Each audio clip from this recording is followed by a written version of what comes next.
स्वागत है सभी का। सबसे पहले धन्यवाद। एडवोकेट सुनीता, मैं आपके पास में आऊंगा।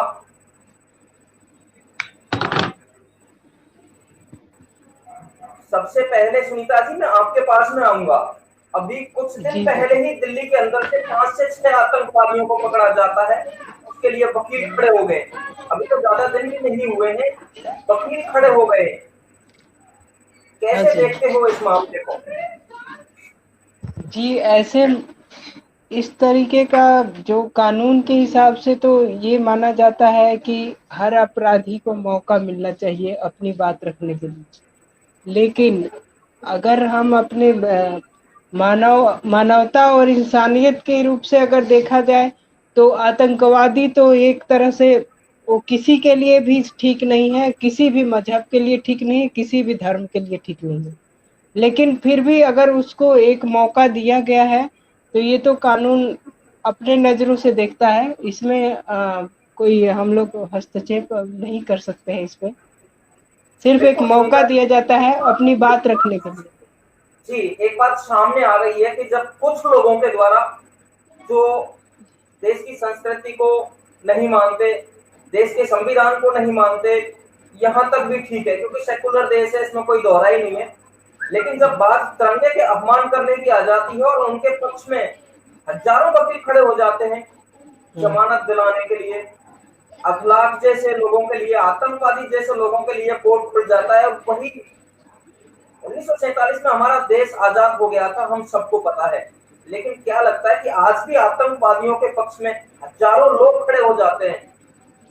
ये तो जब हमारे देश को आज़ादी मिली उसी टाइम हमारे देश में एक सेकुलर शब्द का जो सबसे खतरनाक, उसको कैंसर का कीड़ा समझ लीजिए या कोरोना का वायरस समझ लीजिए, वो देश में छोड़ा गया वो कांग्रेसियों के द्वारा, जो कि उनके फेवर में था। लेकिन आज की डेट में पूरे हिंदुओं के लिए, हिंदू समाज के लिए सबसे ये ज़्यादा खतरनाक ये साबित हो रहा है। ये सेकुलरिज्म सिर्फ एक समुदाय के लिए है, बाकी अगर हिंदू अपने अधिकार के लिए अगर वो आवाज उठाता है या कानून से कोई सहायता लेता है तो वहाँ पे मीडिया भी ऐसी कुछ 2-4 ऐसे चैनल हैं जो कि वो अपना धर्मनिरपेक्ष वाली बातों का रोना लेकर बैठ जाते हैं कि एक समुदाय के साथ अन्याय हो रहा है, उनके साथ अनदेखा हो रहा है, जबकि सारा अनदेखा, सारा अन्याय तो हिंदुओं के साथ हो रहा है। जबकि हिंदू राष्ट्र, ये हिंदुस्तान हिंदुओं का ही राष्ट्र होना चाहिए, लेकिन फिर भी इसमें अभी भी लोग संकोच कर रहे हैं, कहने से, बोलने से, सब तरह से डर रहे हैं कि कहीं मेरे ऊपर उंगली ना उठाई जाए कि ये सिर्फ एक हिंदू धर्म के लिए लड़ाई लड़ रहे हैं या हिंदू धर्म के लिए इनके अंदर कुछ सहानुभूति है। बिल्कुल, बहुत बढ़िया आपने बात बताई है स्वामी जी। इस विषय पे 2 मिनट का प्रकाश मैं आपकी तरफ से लेना चाहता हूँ। आप अपनी प्रतिक्रिया रखें, उसके बाद हम मुद्दे पर आएंगे और पूरे तथ्य के साथ में इस बात को रखेंगे और सरकार से मांग करेंगे कि उस विधर्मी के लिए फांसी की सजा होनी चाहिए, जिसमें समाज के अंदर घुस करके, क्योंकि ये तो वो बात हो गई स्वामी जी कि अगर काफिरों की लड़कियों के साथ में अत्याचार करोगे, लव जिहाद करोगे, उनका बलात्कार करोगे तो हूरें मिलेंगी अल्लाह के पास जन्नत में। हेमंत जी, ये घटनाएं कोई नई घटनाएं नहीं है और ये घटनाएं कहीं ना कहीं रोज घटती हैं, कभी दिल्ली में तो कभी यूपी में। मेरा सीधा प्रयास और सीधी बात सरकार से है। कभी कभार क्या होता है कि बहुत सारी घटनाएं तो सोशल मीडिया पर आती ही नहीं है। बहुत सारी घटनाएं ऐसी हैं जहां पर मीडिया नहीं है, वहां पर कोई सोशल मीडिया को नहीं जानता। इतिहास में आप जाकर के देखिए कितने ऐसे केसेस आते हैं, लेकिन वो लोग वो केस ओपन ही नहीं हो पाते क्योंकि ना वहां पर कोई फोन चलाता है। बहुत सारे गाँव देहात ऐसे हैं जहाँ पर लाइट की सुविधा बहुत कम है, अगर कोई चलाता है तो एंड्रॉइड फोन नहीं चला पाता है, कीपैड फोन चला पाता है। बहुत सारे मामले हैं जो दब करके रह जाते हैं। लेकिन यहाँ पर जिस लड़की के साथ ये अपराध हुआ है, पहले उसके साथ में बलात्कार करने की कोशिश की जाती है, शहजाद खान के द्वारा, जबकि मैं पूरी 2 मिनट लेना चाहूंगा, इसकी मैं पूरी डिटेल आपको बता देता हूं। नेशनल खो खो प्लेयर की हत्या, पल्लेदारी का काम करता था वहां पर बिजनौर में रेलवे ट्रैक के पास, लड़की को अकेला देखकर दुष्कर्म करने का प्रयास किया, विरोध करने पर रस्सी से गला दबा करके मार दिया गया। एक नेशनल चैंपियन खिलाड़ी 24 साल की जिसकी उम्र थी, वो लड़की किसी भी तरह से कमजोर नहीं थी। उसने अपनी इज्जत बचाने के लिए, अपनी आबरू बचाने के लिए उसने उसके साथ में संघर्ष किया, लेकिन उसको पता नहीं था कि जो लाइफ जो क्षण उसके साथ में जो गुजर रहा है, मतलब रस्सी लेकर के और उसका गला दबाने का जो कार्य किया था, वहां पर वो लड़की अपने आप को मजबूर समझ रही थी, क्योंकि रस्सी के सामने और जब गला दब जाता है तो कुछ नहीं कर पाता है इंसान। जी बोलिए। हेमंत जी, ये इस समय सरकारों को पूरा डिसीजन लेना चाहिए, पूरा अच्छी तरीके से, क्योंकि इस समय, और मैं सरकार से सीधा आपके चैनल से सीधा मैं सभी के सामने अपनी बात रखना चाहता हूं, इस समय चाटुकारिता करने का समय नहीं है, इस समय नेताओं की गुलामी करने का समय नहीं है, इस समय अपनी राजनीति चमकाने का समय नहीं है। इस समय सिर्फ आपको नेताओं पे आपने जिताया है। अभी उत्तर प्रदेश में योगी सरकार है, अच्छे काम कर रही है तो बाबा करेंगे, हम करते हैं, मगर जब गलत कोई काम होता है तो हम उसके लिए उनको बोलेंगे। तो ये क्या है ना, योगी सरकार को देखना चाहिए, और जो दंड होता हो, जो सबसे भयानक दंड होता हो, ऐसे लोगों को देना चाहिए। और शासन प्रशासन कहाँ है? शासन प्रशासन सिर्फ हिंदुओं पे ही इनका जोर चलता है, प्रशासन का सिर्फ हिंदुओं पे जोर चलता है आज। और जितनी भी हिंदू बच्चियों के साथ ये हुआ है, वो सारे के सारे बाहर घूम रहे हैं। एक भोपाल के अंदर 6 साल की बच्ची की रेप करके पत्थर से सर कुचल दिया गया, और आज उसके जो अपराधी थे सारे बाहर हैं।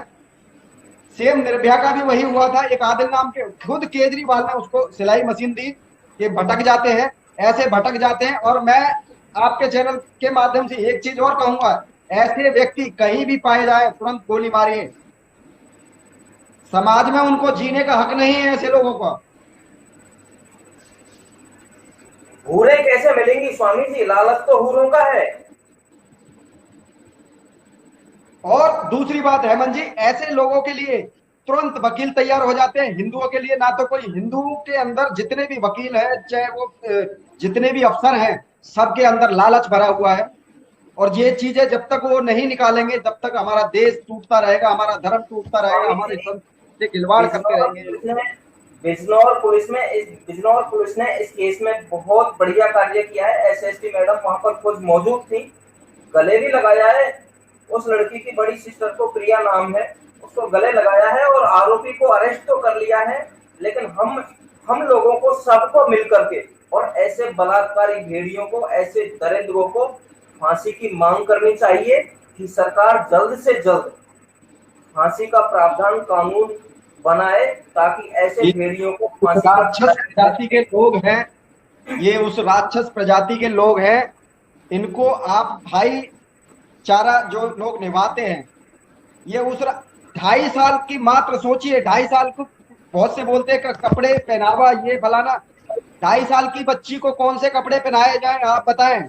कोई बुद्धिजीवी बताए, कोई नेता या कोई मंत्री बताए 2.5 साल की बच्ची को कौन से कपड़े पहनाए जाए जो उसको सेफ रखा जाए? 2.5 साल की बच्ची टिंकल शर्मा, टांग पे टांग रख के चीर दिया गया उस बच्ची को। आज उसके जो अपराधी हैं सारे जितने भी हैं, खुले घूम रहे हैं इस देश में। और सिर्फ ये हिंदुओं के लिए है, मुसलमानों के लिए नहीं। जो केस हुआ नहीं था आसिफा का, सबको मालूम है, उसके लिए बॉलीवुड से लेकर के हर जगह तक, मीडिया से लेकर के सोशल मीडिया पर ट्रेंड चलता रहा, और जबकि झूठा केस था, सब लोग छाती पीट रहे थे। तो उनकी ये यूनिटी है, और ये यूनिटी हमारे अंदर होनी चाहिए, हमको बनानी चाहिए। जब तक हम लोग इस तरीके से बैठे रहेंगे और सिर्फ बातें बनाते रहेंगे, कुछ नहीं होने वाला। हमको एक दूसरे का साथ देना पड़ेगा, एक दूसरे को मजबूत करना पड़ेगा, क्योंकि स्वामी जी, सरकारें सरकारें जब ही सुनेंगी जब आप सुनाना चाहेंगे। सरकारें, और बहुत से लोग ये सोचते हैं कि हमारी बहन बेटी के घर पे रक्षा ऐसे ही हो जाए, तो ये नहीं है, आपको स्वयं उठना पड़ेगा। जी अमन जी। पंकज भैया कुछ बोलना चाह रहे हैं? पंकज भैया आपकी प्रतिक्रिया लूंगा। जिस तरह से सबसे पहले स्वामी आत्मानंद जी को नमस्कार, मेरी बहन को हरिओम हरिओम। नमस्कार। मैं एक बात कहना चाहता हूँ, बड़ी छोटी सी बात है। एक्चुअली क्या है कि आप खुद पर लेकर देखो, हम डरते किससे हैं? हम कानून से डरते, हम डरते हैं कानून से, हम संविधान से नहीं डरते, हम डरते हैं सिर्फ अपने समाज से। और अगर हमारा समाज हमें ये बोले कि शाबाश तूने एक काफिर को मारा, शाबाश तूने एक काफिर को लूटा, तो हम क्या करेंगे? हमारे सामने वो लोग हैं जो कुछ भी करते हैं तो उनका समाज उनका साथ देता है, साथ कंधे से कंधा मिला के खड़ा होता है, उन्हें वकील देता है, उनको हर तरीके से सपोर्ट करता है। तो चाहे वो खो खिलाड़ी हो, चाहे वो कोई बच्चा हो, चाहे वो कोई बच्ची हो, अगर जुल्म का शिकार होते हैं तो हमारा संविधान ही इतना कमजोर मैं मानता हूँ कि न्याय हमारे को नहीं मिलता। उसका अब अधिवक्ता महोदया बैठी हैं, उन्हें पता होगा। एक पुलिस वाले से मेरी बात हुई, पुलिस वाला कहता है भाई साहब बताओ हम क्या करें। मतलब एक खाली चोर को पकड़ने के लिए भी वो कहता है कि भाई मेरे लिए इतनी सिरदर्दी है कि उससे बड़ा आसान काम है कि मुझे छोड़ दो, क्योंकि मानवाधिकार आयोग, दुनिया पुलिस भर के अपनी ड्यूटी आयोग नहीं करती है ठीक से, नहीं ड्यूटी तो कर, आप समझिए ना, नहीं एक करती है, छोटे से नहीं काम, करती। बहन जी एक छोटे से काम के लिए अगर कल दबाव मेरे ज्यादा हो। पास एक गोंडा से एक मैटर आया था, मैं बताऊंगी, आप कर लीजिए हाँ पहले। जी बता, नहीं आप पहले आप बताइए। नहीं नहीं, नहीं, ये पर आप देखिए, आप पुलिस मेरा की आप पुलिस मेरा की ड्यूटी मेरा बता दीजिए, मैं पुलिस की ड्यूटी मेरा बताऊंगी। नहीं नहीं, मेरा विषय अभी खाली इतना है। जैसे चर्चा चल मैं रही है ये उस कहना विषय को बढ़ाया जाए। मैं सिर्फ ये कहना चाहता हूँ कि कोई भी जुर्म करने से पहले अगर मेरे मन में कोई विकार आता है ना, कोई मेरे मन में कोई गलत बात आती है, तो सबसे पहले क्या सोचता हूँ कि यार मेरे मेरे घर में मेरे बच्चे क्या कहेंगे, मेरे माता पिता क्या कहेंगे, मेरा समाज क्या कहेगा, मैं तो बाहर हो जाऊंगा। पर अगर मुझे ये पता हो कि ये कार्य गलत करने से मेरे बच्चे, मेरा समाज मुझे सपोर्ट करेगा और ऊपर से मुझे 72 उरे मिलेंगी ऊपर जाके, तो मैं क्या करूंगा? वो उनको करेगा बात वही। सिखाया जाए। सिर्फ ये लालन पालन और संस्कारों की है। हम लोगों को जो सिखाया गया है वो अलग है, उन लोगों के लिए सारी मान्यताएं अलग है, तो उनसे हम बचने अपनी का एक तुलना ही उनसे उपाय नहीं है। कर सकते पंकज जी, हम बस अपनी बस तुलना बस, मैं नहीं कर यही कहना सकते। चाहता हूँ कि हमारे को सक्षम होना होगा, सशस्त्र होना होगा, हमारे को बलशाली होना होगा, क्योंकि हर डरने डर एक ही चीज का है खाली, सामने वाला डरता है ताकत से। अगर हम सोचे कि पुलिस के भरोसे बैठे हैं, क्योंकि जुर्म करेगा तो हम उसको सजा दिलवा देंगे, भाई वो साहब 4 ताकत दिन के आपके बाद, पास तब आएगी। देखिए देखिए मेरी बात ता- सुनिए, 4 दिन या 4 महीने के बाद इस विषय पर हम बात भी नहीं करेंगे और ये केस चलेगा 20 साल। तो आप समझ सकते हैं कि जुर्म करने वाले का मनोबल क्यों बढ़ता है। हमारे को चोट करनी चाहिए वहां पर जहां पर उसका मनोबल घट जाए। सरकार से ये मांग की जाए कि कानून बदले जाए, सरकार से ये मांग की जाए कि इस तरीके के लोगों को जल्द से जल्द सजा दी जाए। पर हमारे यहाँ तो वही है कि कानून लागू किसके पे होगा? आजाद विनोद पर और दीपू हिंदू पे, मगर साध में नहीं होगा, क्योंकि उसको कुछ दर्जा मिला हुआ है। चाहे हम किसी भी विषय पर बात करें, आज की डेट में हमारे 2-4 भाई जेलें बंद हैं, किस लिए बंद हैं जी? कि जी उनके ऊपर 153 लगी हुई है, और जिन पर लगी थी पहले उन्हें जमानत मिली हुई है। तो मैं तो बहुत निराश हूँ, और मैं निराशावादी आदमी नहीं हूँ, पर निराश इसलिए हूँ कि मैं देख रहा हूँ कि हमारे जितने भी हुक्मरान हैं वो विषय पर बात नहीं करते। एक आदमी ने, अगर एक लड़के ने एक लड़की की हत्या कर दी तो वो क्रिमिनल माइंडेड नहीं है, वो खाली अपना धार्मिक काम पूरा कर रहा है। उसे ये पता है या तो हूर मिलेगी या जन्नत मिलेगी। तुमने एक काफिर कम कर दिया तो भी जन्नत मिलेगी।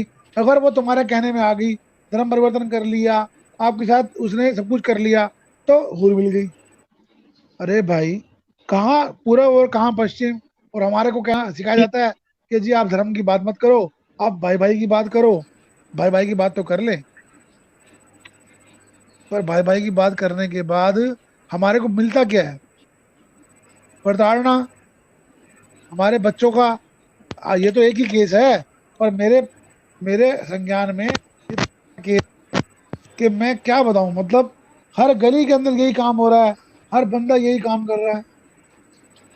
दिल्ली इस में विषय पर क्या कहा जाए? निर्भया केस के हाँ, बाद निर्भया। से एक निर्भया हाँ, केस के बाद कानून को बहुत ही सख्त बनाया गया कि अब जो भी है 12 साल से छोटी कम उम्र की बच्चियों के साथ अगर दुष्कर्म होता है तो उन्हें डायरेक्ट फांसी की सजा होगी। लेकिन एक इसके बात बताऊं अलावा बहन जी, फास्ट ट्रैक मुझे कोर्ट बनाया गया, लेकिन उस कानून का भी अब डर नहीं रहा लोगों के अंदर, हाँ, थोड़ा भी खौफ नहीं मेरे रहा कि दिल में उस एक कानून बात से है कोई इन कि लोगों ये का नुकसान कानून हो जो सकता बनता है। है ना, ये कानून बनता है केवल सवर्णों और हिंदुओं के लिए। जी। अल्पसंख्यकों को छूट है, आरक्षण वालों को छूट है। मुझे ये समझ नहीं आती, आखिर इस देश के अंदर एक समान कानून क्यों नहीं? समान अब कानून होना चाहिए ना। अब हमारे देश में एक और भी अल्पसंख्यक आ गया है, वो है भीम आर्मी, जो कि जय हो। जो भी भीम आर्मी जो भीम आर्मी है ना, आजाद हाँ जी। चंद्रशेखर वो जो, आजाद हाँ, रावण का, रावण रावण। तो रावण का वो ऐसी ऐसी सेना तैयार किया है कि इस समुदाय से भी खतरनाक इन लोगों का विचारधारा है। सही बात है। सुनीता हाँ जी, बताइए। ये जो लड़की के साथ ये लड़की जो खत्म हुई है, ये दलित समुदाय से है, दलित परिवार से है। यहाँ पर वो फिर भी यहाँ चंद्रशेखर को रावण नहीं बोलेगा, पहुंचेगा, आप देख लेना, यहाँ न रावण पहुंचेगा, न उसकी टीम पहुंचेगी, और न ही उसके जो पाले पोसे देखिए, हुए वकील है वो पहुंचेंगे। आप लिख करके देख लो, अचंभा अचंभा वहां किस रावण बात का नहीं है? पहुंचेगा।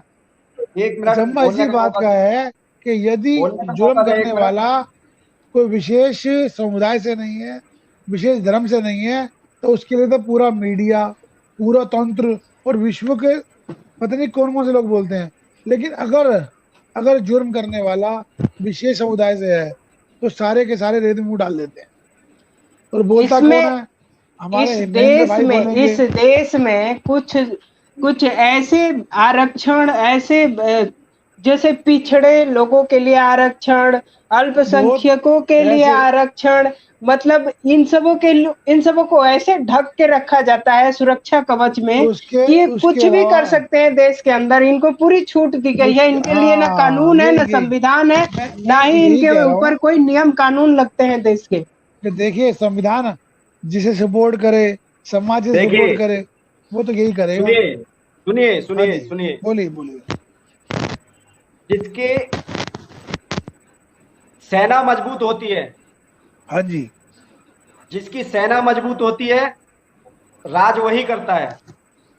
किसी की भी, हम में से सेना मजबूत नहीं है। पहले राजा ये ऐसे इसलिए राज करते थे कि उनकी सेना मजबूत हुआ करती थी, वो खुद मजबूत हुआ करते थे। आज हर व्यक्ति, हर हिंदू धर्म का योद्धा एक संगठन बना के घूम रहा है। और सबसे पहले, सबसे बड़ी जब बात। तक वो स्वार्थ उनके अंदर रहेगा, निस्वार्थ भाव से जिस दिन काम करेंगे, स्वार्थ हटा करके, उस दिन वो कुछ कर पाएंगे इस देश के लिए, इस धर्म के लिए जो लड़ाई लड़ रहे हैं। जब सहमत। तक स्वार्थ है उनके अंदर, तब तक वो कुछ नहीं कर सकते। और निस्वार्थ उनको होना पड़ेगा। समय नहीं बचा बिल्कुल है। सहमत। और रही बात ये लड़की की, दलित है, वो कौन है? वो एक सनातनी है, वो एक हिंदू परिवार की बच्ची है। और हमारा औरत की कोई कहते हैं जात नहीं होती है, तो वो किसी भी समाज से हो, वो हमारी बहन है। और वहां पर अभी स्वरूप नगर में एक कांड हुआ था, एक हाथरस में झूठा केस था, वहां पर राहुल गांधी, क्योंकि इनको राजनीति चमकानी होती है। आज जी। राहुल गांधी, कभी मैंने नहीं देखा इन लोगों को मंदिर जाते। आज वैष्णो देवी की पैदल यात्रा कर रहे हैं ये लोग। आज वैष्णो देवी की पैदल यात्रा करें। जनता भी इतनी बेवकूफ हो चुकी है, और फ्री के चक्कर में जनता ऐसी हो चुकी है आज मेरे देश की। अगर 50% लोग मेरे देश में ऐसे रहते हैं, लादेन आकर के अगर ये बोलते कि मैं दाल आटा चावल तुमको फ्री दूंगा 1 साल तक, हमें वोट दो, तो वो उनको वोट देंगे, उनको ना धर्म से उसको मतलब है भी ना वोट देश। देंगे ये लोग, उसको भी वोट देंगे, बिल्कुल। ये उन लोगों को और समझना पड़ेगा। आज दिल्ली की दशा देखी नहीं जाती। आप गौर से सोच के देखिए दिल्ली किस कगार पे है। दिल्ली में एक झूठा केस हुआ था, झूठी अफवाह फैली थी और लोग अपने घरों में कांप रहे थे। ये स्थिति है। ये सरकारों को सोचना पड़ेगा।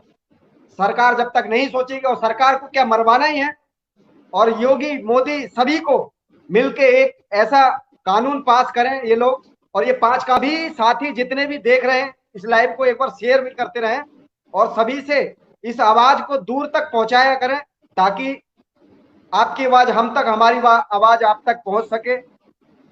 सभी साथियों से निवेदन है, ऐसे राष्ट्रवादी लोगों का साथ देते रहें निस्वार्थ। जब तक स्वार्थ रहेगा आपका, तब तक कोई कार्य हम नहीं कर सकते। निस्वार्थ भाव से हमें उतरना पड़ेगा, रक्षा करनी पड़ेगी अपने धर्म की, तब जाकर। मैं छोटी सी अवस्था से ही मैं अपने धर्म के कार्यों में लग गया, और आज वो स्थिति आई, मुझे लगा कि मुझे संन्यास लेकर के ही कुछ करना पड़े तो मैं करूंगा। तो मैंने आप सभी के सामने उदाहरण हूं, और मैं अपने गुरु जी के आदेशों का पालन कर रहा हूं, उस पर चल रहा हूं और अपने धर्म का प्रचार कर रहा हूं निस्वार्थ भाव से। तो साथियों, स्वामी जी, आप सबको ऐसे जितने भी साथी हैं उनका साथ देना पड़ेगा। जी जी हेमंत जी। स्वामी जी, मैं सन्यासी तो नहीं हूँ, मैं गृहस्थ हूँ, लेकिन सन्यासियों से भी बढ़ के मैं जितना भी सेवा बन पाता है अपने समाज के लिए, सनातन अपने के लिए जितने भी दुखी परिवारों के लिए, मैं वहाँ अपना पैसा खर्च करके पहुँचती हूँ और जितना मदद बन पड़ता है मैं करती हूँ अपने तरफ से। सनातन के लिए जो भी आवाज उठाता है, जो भी अच्छा सोचता है, वो हम उसको हृदय से लगाते हैं। और जो सनातन का विरोध करता है, वो बस उसका तो फिर राम ही मालिक है। जी जिस हेमंत जी। धर्म जिस धर्म में हमारा जन्म हुआ है, उस धर्म का तो मैं पूर्ण रूप से पालन करती हूँ। जिस हेमंत जी, राष्ट्र में जन्म हुआ है उस राष्ट्र की मैं पूजा करती हूँ। और इंसानियत के नाते मेरे पास अगर कोई भी संप्रदाय समुदाय का कोई भी अपराधी आ जाता है, वो मेरे नजरों से बच नहीं पाता है, वो चाहे जितनी भी ताकतवर हो, मैं उसे नहीं बख्शती। बिल्कुल, बहुत अपराधी तो बढ़िया, अपराधी ही होता बहुत है। बढ़िया आपने बात बताई है। समाज में एकता लाने के लिए ये प्रयास आपका बहुत ही बढ़िया प्रयास है, और बस आपसे निवेदन है कि इस प्रयास को आप हमेशा इसी तरह से मजबूत बनाए रखें। जी स्वामी अब ये जी। जो अब ये जो बहन के साथ ये जो जो आप बता रहे हैं, अभी जो घटना हुई है बिजनौर में, तो क्या इसमें जो चैनल पे आने वाली जो बहुत सारे ऐसे एडवोकेट हैं उनसे जुड़े होंगे क्या? उनकी उनकी खोज खबर कोई भी लिए चैनल होंगे ये लोग? को नहीं दिखा रहा है, बिल्कुल कोई नहीं। भी चैनल इस चीज को नहीं दिखा रहा है। दिल्ली क्यों? में आतंकवादी पकड़े गए, इस दिल्ली में इसलिए आतंकवादी पकड़े गए, उनके लिए वकील तैयार हो चुके हैं। तो इसलिए कि सोचिए। ये पॉलिटिकल इशू नहीं है। यही अगर पॉलिटिकल इशू होता तो उसमें दसों वकील जाके कहते कि इस केस को मैं फ्री में लड़ूंगा, इस केस को मैं पूरी तरह से निस्वार्थ भाव से लड़ूंगी या लड़ूंगा। लेकिन इस तरह के मैटर में कोई दूर दूर तक आपको नजर नहीं आ रहा होगा। जो देखिए दिल्ली चैनलों में पे आके लाइव दो आके ऐसे आतंकवादी पकड़े गए, 2 पाकिस्तानी पकड़े गए, और कुछ वहीं के आतंकवादी जो उनका समर्थन कर रहे थे वो पकड़े गए, और उनके लिए वकील लाइन लगना चालू हो गया है। ये मेरे देश की हालत है। और ऐसे लोग तो पहले से मौजूद हैं, कपिल सिब्बल जैसे, जो श्री राम के लिए और आतंकवादियों के लिए। और ये इनके मेरे देश लिए में इनके रात लिए को बहुत 12 बजे बड़े आतंकवादियों के लिए कोर्ट खुल सकते हैं, मगर कोई अपने देश की सुरक्षा के लिए, अपनी देश की रक्षा के लिए, अपने धर्म की रक्षा के लिए लड़ता है, उनको जेल में ठूस दिया जाता है। ये मेरे देश की हालत है। तो मेरे देश के सभी युवा साथियों, आपको जागरूक होना पड़ेगा, आपको साथ आना पड़ेगा। आप जिस भी तरीके से आए, और नहीं तो समय बहुत उचित नहीं है, ज्यादा समय बचा नहीं है इस समय। बस बिल्कुल जो अब हाल हमसे बंगाल में ज्यादा हो बोला रहा भी है। नहीं जाता है। काफी बिल्कुल लंबे स्वामी समय जी, से हम, बहुत बढ़िया बात आपने बताई है। जो ऐसा हाल लगता है बंगाल में हमको है, कि जो हम हाल कहीं ना कहीं नेपाल में है, छूटते जा रहे हैं। जी हेमंत जी। वही हाल हर जगह पर होने वाला है। आज बंगाल में राष्ट्रवादी जितने भी पत्रकार हैं उनको मारा जा रहा है, उनको कूटा जा रहा है। बंगाल के अंदर कोई भी राष्ट्रवादी ऐसा चैनल नहीं है जो उस खबर को, हिंदुओं की खबर को वहां पर अपने चैनल पर दिखा सके। चैनल हैं जो हिंदुओं के पक्ष में बोलते हैं, जो राष्ट्र के पक्ष में बोलते हैं, जो देश के पक्ष में बोलते हैं। बहुत अब कुछ शब्द नहीं बचे हैं। और साथियों, आपसे मेरा हाथ जोड़ के निवेदन है कि आप लोग स्वार्थ छोड़ दीजिए। धर्म के लिए कौन खड़ा है, किस जाति से खड़ा है, आप सनातन के लिए लड़ रहा है, उसका साथ देना सीखिए। नहीं तो ये आज इस बच्ची का हुआ है, कल आपकी भी बच्ची हो सकती है, परसों मेरी भी बच्ची हो सकती है। ये सबके आगे है। अभी आपको आवाज बुलंद करनी होगी, आपको उतरना पड़ेगा। जेलें भरे तो भरती रहे, लाशें गिरे तो गिरती रहे। अगर यही सोचा होता कार सेवकों ने तो अपनी जान नहीं गंवाई होती। ऐसे ऐसे शैतानों ने, आज वो शैतान मंदिरों में जाकर के मत्था टेक रहे हैं जिन्होंने नेता कार सेवकों पे गोलियां चलवाई थी। वो दिन जनता सब समझ रही है। जितने भी लोग ये ढोंग कर रहे हैं मंदिर जा करके, ये जनता सब समझ रही है। सारा व्यर्थ है तुम्हारा जो चेहरा है वही रखो, साफ दिखेगा।